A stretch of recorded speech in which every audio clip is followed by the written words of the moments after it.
নলহাটি থানার বড়লা পঞ্চায়েতের পাখা গ্রামের গোপক গ্রামের মাঠ থেকে উদ্ধার ক্ষতবিক্ষত মৃতদেহ উদ্ধার করে নলহাটি থানার পুলিশ।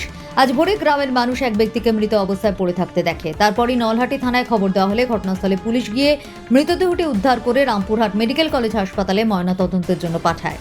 স্থানীয় সূত্রে জানা গিয়েছে মৃত ব্যক্তির নাম মুকুল শেখ, বয়স আনুমানিক 42 বছর। তার বাড়ি নলহাটি থানার অন্তর্গত পাখা গ্রামে। মুকুল শেখের পরিবারের অভিযোগ তাকে হত্যা করা হয়েছে। ঘটনাস্থলে নলহাটি থানার পুলিশ।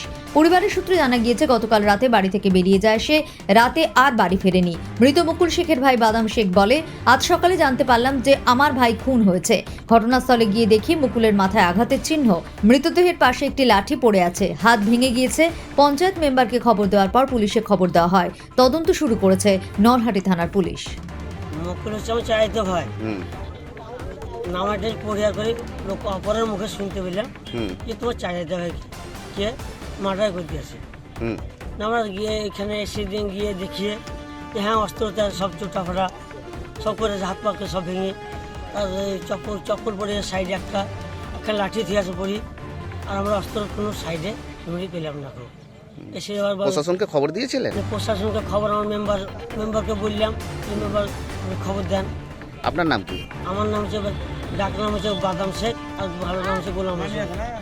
এই মার্ডারটা কোন জায়গায় হয়েছে বলছেন? মার্ডারটা এখন গোপগাঁও সেমিনারটা, গোপগাঁও মৌজা, এটা নতুন পুকুর।